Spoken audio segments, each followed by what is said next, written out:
I'm Cody Pasby, and you're watching the San Francisco Giants Fan Show on Fan Media Network. What's going on, everybody? Cody Pasby back with you. Another edition of the San Francisco Giants Fan Show right here on Fan Media Network.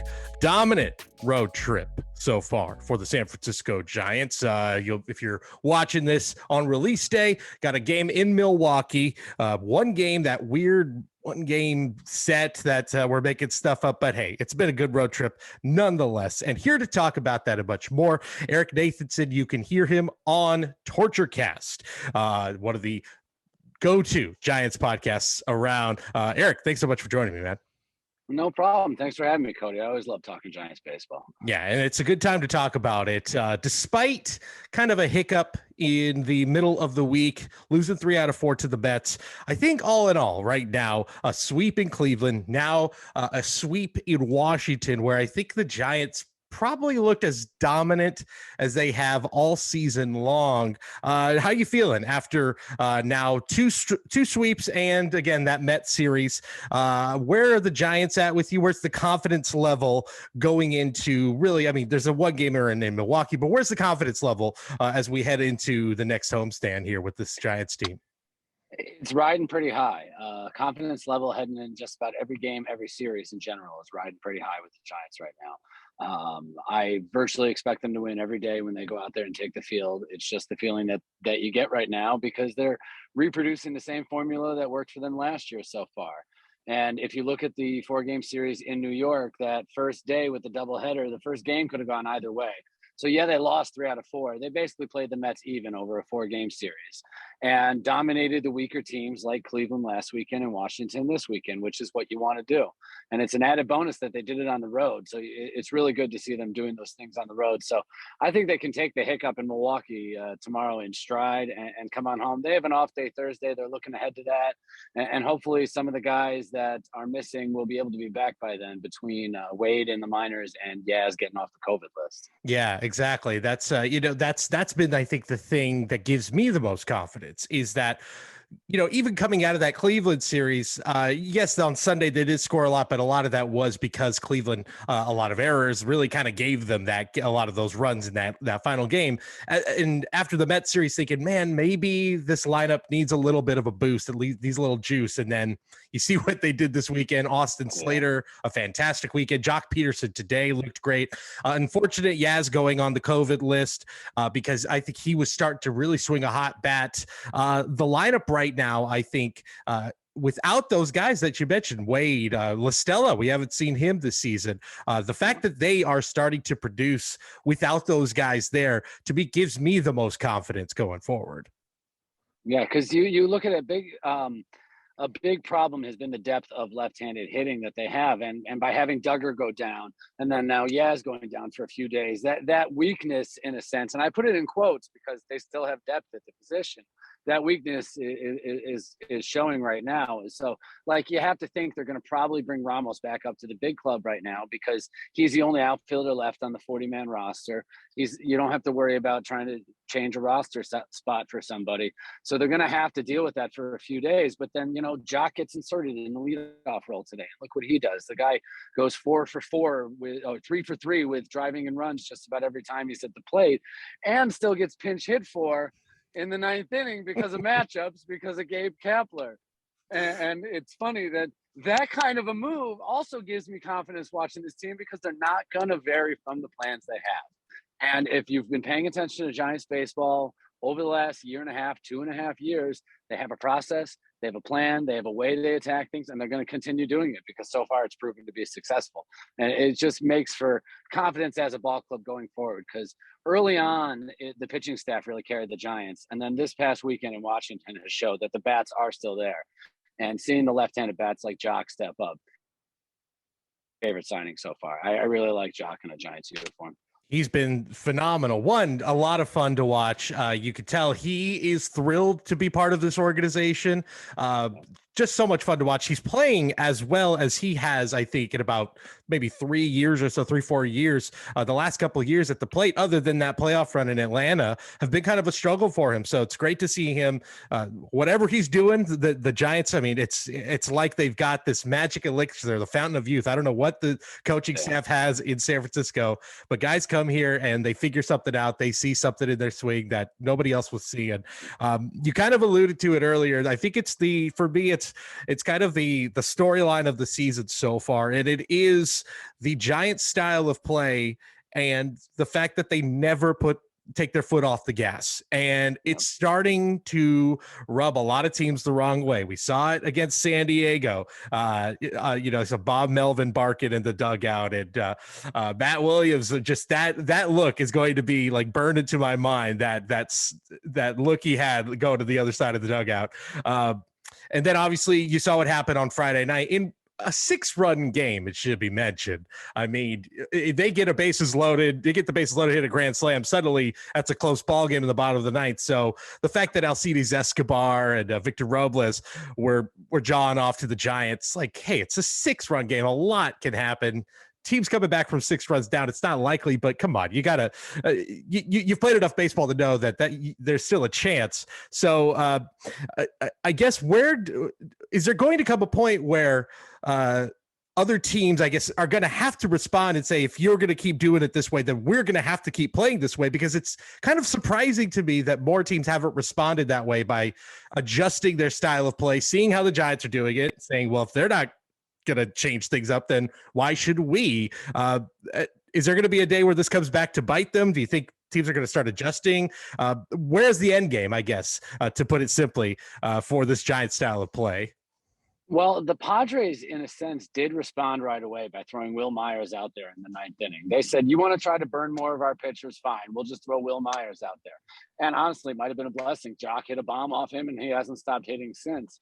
So, we can thank them for that. It's still a result of it. But as far as, do I think that other teams can adjust and respond to it? I don't think they can. I think it might start a fight or two this year. I really do. I think the benches are going to clear. I think the Giants might have to throw down this year at some point, because that's just the style of play that they have now. But I don't think that in general, I don't think there's a response to this style of play in baseball other than keeping your own foot on the gas the same way. The Nationals example the other night, the Giants scored 7 runs in an inning. Who's to say that the Nationals can't score 7 runs in an inning in the same game? It makes no sense to, quote, give up on a game. You're paid a salary to be a professional, to play baseball.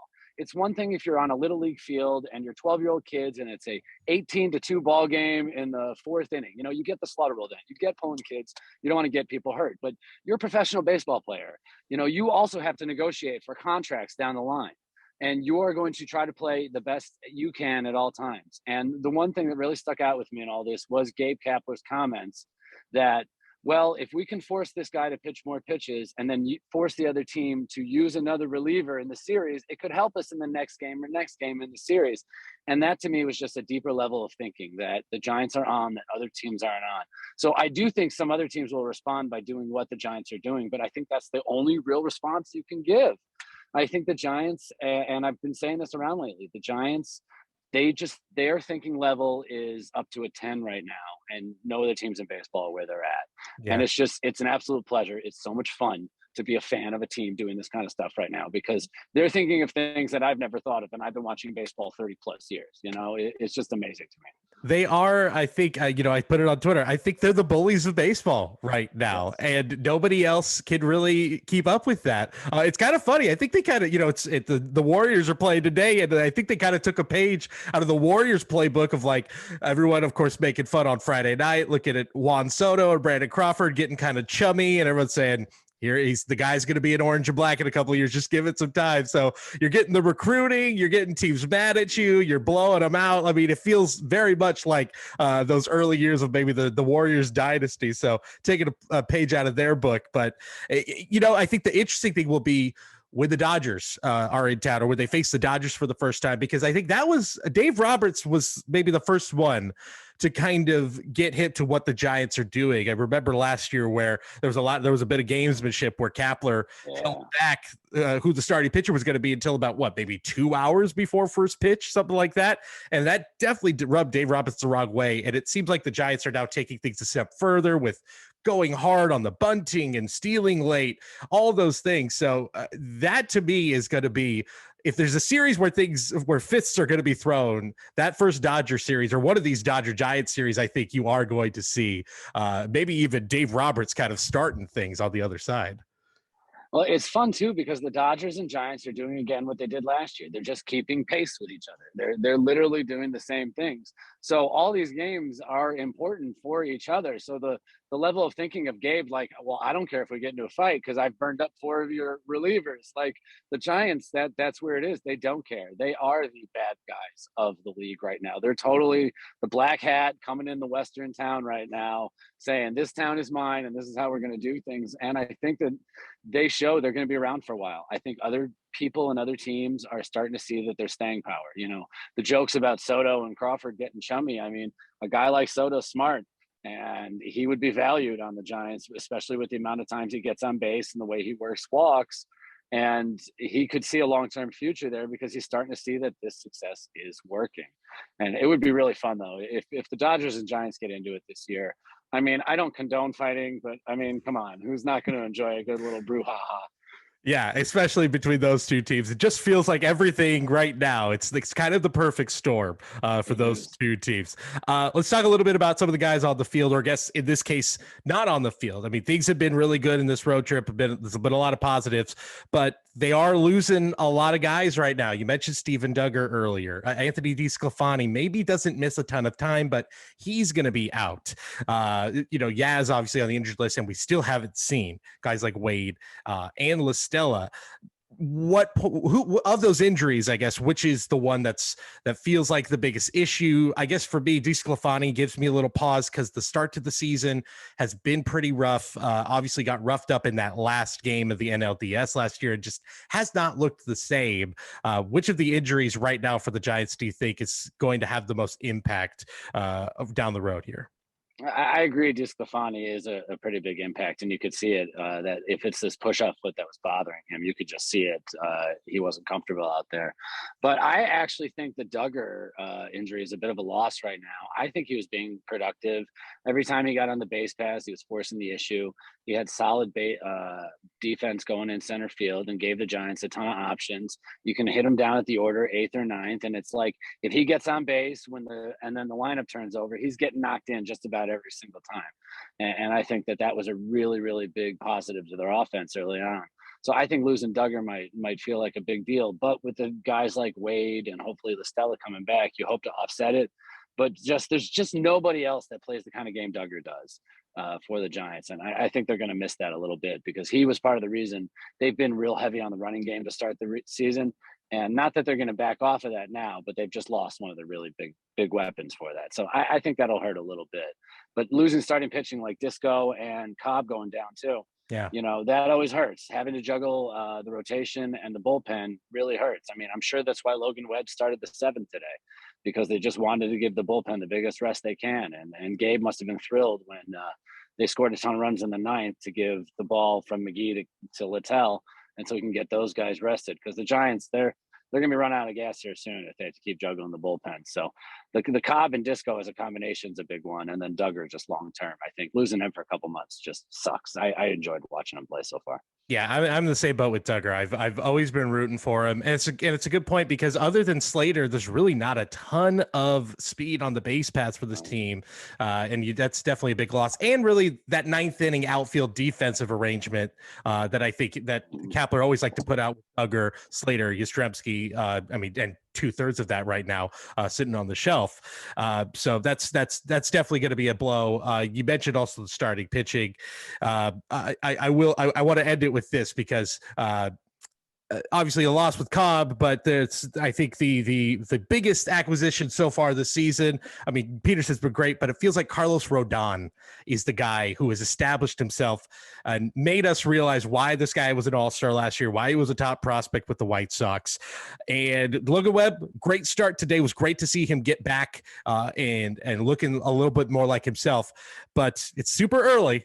If you had to give the ball to one of those guys, Webb or Rodon, for a must-win game, who is the guy you're giving it to? We're looking at what they've done so far and, even last year as well. It's Rodon right now. It really is. I just trust him going out there because he's been consistent with what he's brought to the table. And if this is what he's going to consistently bring to the table, give me more. And I trust it. Not that I don't trust Webb, but with Webb, it feels like when it goes sideways, it can go sideways fast. And Rodon, we've seen when he pitches mad, he pitches through some things. Like he came back and he got back-to-back strikeouts or something the other day after he gave up a couple of hits and when he was mad at himself. So I would hand the ball to Rodon at this point. I think Rodon might be in the Cy Young conversation if he keeps this up by the end of the year, but it's April. We're in a small sample size, so those declarations are just for fun at this point. Yeah, boy, it's very, very exciting to see what he has done so far with this team. And there's just like so much. It's exciting to see him get on the mound and be emotional. Webb gets into it too. So to have those two guys sort of in a way almost competing with each other, for, sort of feeding off each other every day is really exciting to watch. It does bring back some memories of the early 2010s of watching, Kane and Lipscomb and those guys at their peak of just like each guy wanted to show like you go out there for 8 innings, I can go out there for 9, and a lot of fun right now to say the least. It's going to be a fun week this week. The A's are in town. A's surprisingly kind of scrappy, fighting. I mean, despite the fact that I think I would struggle to name about 4 or 5 players on that roster right now, unfortunately. Do you think Giants A's, I mean, this is going to be also Giants coming off such a long road trip. I think this is the perfect series to have after a draining, physically draining, mentally draining road trip to come back and you're facing the A's. I feel like that is going to provide this team a little bit of a pick me up as the energy is going to be really good in the ballpark this week. Yeah, because I'm sure the A's are playing above their heads. Because like you, every A I can name is somebody who's been traded. It's really funny. Like all the names, Olsen, Canna, that would roll off your tongue before, they're all gone. All these guys are gone. So and not only that, then they finally get the day off and they get the Nats again. So it's not real a hard part of their schedule. Like this Brewers game on the Monday is just a hiccup. If we didn't lose time because of the lockout, Giants would have the day off tomorrow and a real easy week ahead of them. So, like you, the confidence stays. If they split with the A's, so be it. I still expect them to take 2 or 3 from Washington over the weekend. And it's like I said at the beginning of the show, my confidence level is so high, I expect them to win every game. And that's how I'm going to go into every game. And if they don't, it's kind of like, oh, well, that's fine. They're going to keep winning 2 out of 3 because that's what the Giants do right now. Exactly. Just win the series. The Mets thing, we'll ignore it. The weird doubleheader. If one replay review goes the other way, then we're not talking about that. And this is the time to eat some wins before the Dodgers in just a couple of weeks. Eric Nathanson, you can hear him on TortureCast. Make sure to check it out wherever you get podcasts. Eric, thanks so much for joining me. Thanks for having me. To host a fan show or appear as a fan on a fan show, create a profile in Fan Media Network. Then look for the news page in our website and fan show resources page. Help yourself. We give show hosts a show graphic and team colors, a simple short show format, tips on pre- and post-production, ideas to get fans and guests on your show, Apple News distribution and show sponsorship sales and services to help featured show hosts earn money. Show hosts use our iPhone app to publish their shows. Our website supports Android users.